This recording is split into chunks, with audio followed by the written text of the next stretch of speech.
Good day, students. This is science class for grade 10.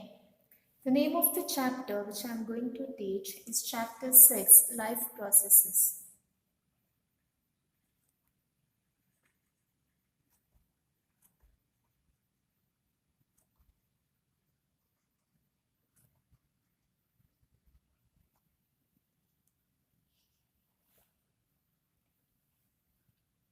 In the last class, we have learned what is nutrition and what is autotrophic nutrition. Today, let's learn what is heterotrophic nutrition in detail.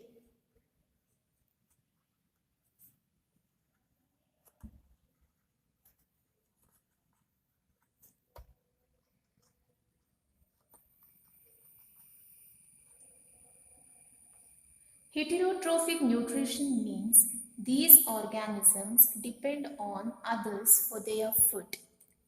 They depend on others for their food.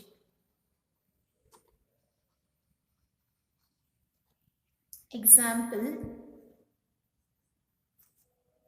animals, fungi,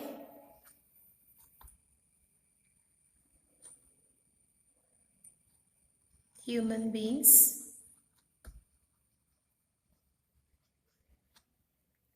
Animals is a general term under which we have different types of organisms. If we take example of us human beings, many of you might think that human beings prepare their own food. We have seen our mother preparing food. She is preparing the food, so it is our own food, and so we should be autotrophic. But that is not the thing. What human beings are doing is we are modifying the food so that we eat or consume that food. We boil the food and we consume it. But where are we getting these raw materials which we use?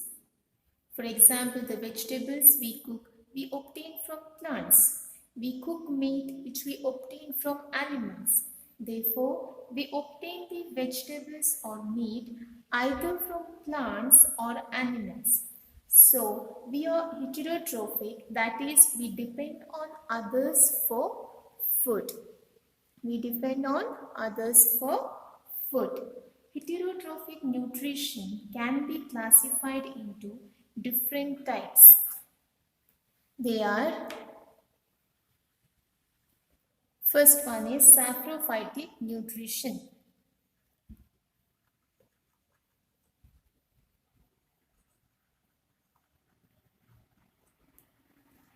In the term saprophytic, sapro means dead. It means dead. It is the mode of nutrition where organisms feed on dead and decomposed matter. They obtain food from dead plants and animals. Example of saprophytic nutrition is fungi.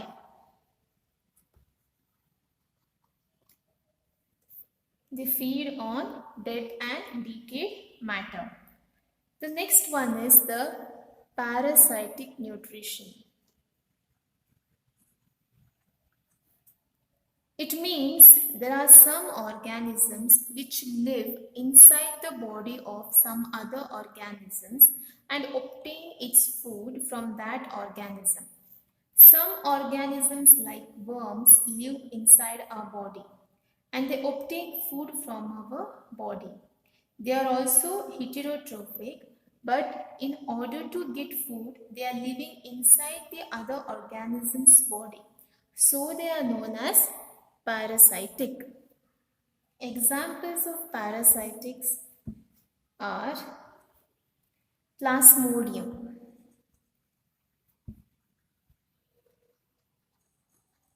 Plasmodium, it is a malarial parasite. Malaria is generally caused by mosquito bite. Mosquito bites us and this Plasmodium parasite enters our blood. It stays inside our body and gets its nutrients from our body and cause the disease malaria.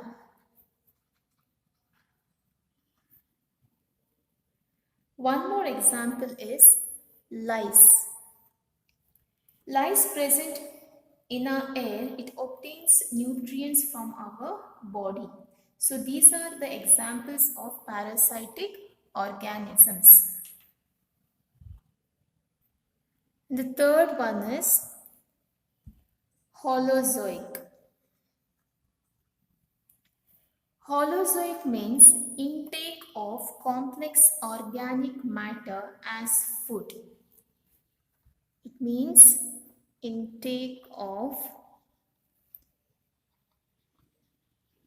complex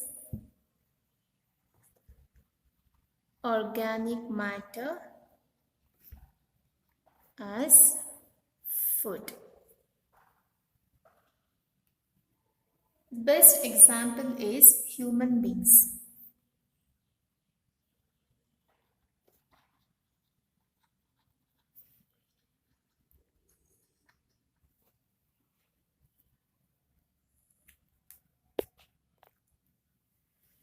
What do we eat? We eat things like rice, wheat, bread, dal, meat. These are complex foods. We do not take glucose as food. Glucose is a simple food material. The simple food materials combine together to form complex food materials. We take complex materials as food. Let us suppose take rice as food. The cells inside our body cannot directly use that rice to provide us energy. So that rice, since it is a complex substance, it needs to be broken down into simpler substances. The simpler substances are the glucose, which make the carbohydrates.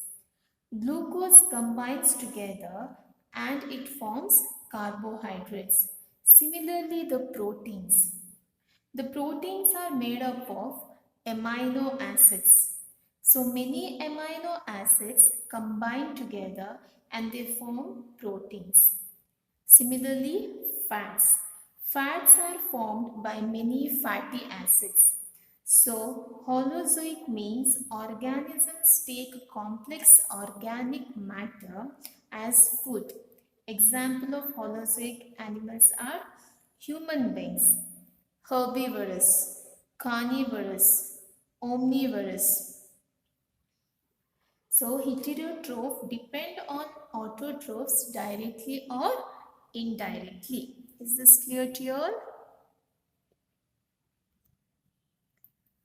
Next, let us move on to learn how do single cell organisms obtain their nutrition.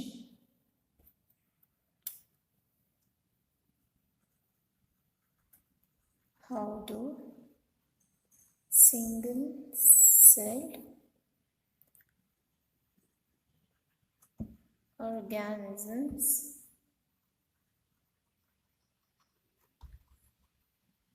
obtain their nutrition?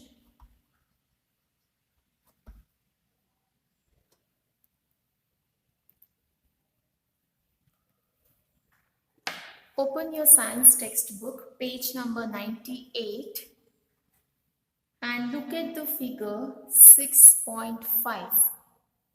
Nutrition in amoeba. In single-celled organisms, the food may be taken in by the entire surface. But as the complexity of the organism increases, different parts become specialized to perform different functions. For example, amoeba. Amoeba takes in food using a temporary finger-like extensions of the cell surface which fuse over the food particle, forming a food vacuole. You can see this in figure 6.5. The amoeba takes in the food using the finger-like extensions. Those finger-like extensions are called as pseudopodia, and which fuse over the food particle, forming a food vacuole. Inside the food vacuole, complex substances are broken down into simpler ones, which then diffuse into the cytoplasm. The remaining undigested material is moved to the surface of the cell and then thrown out.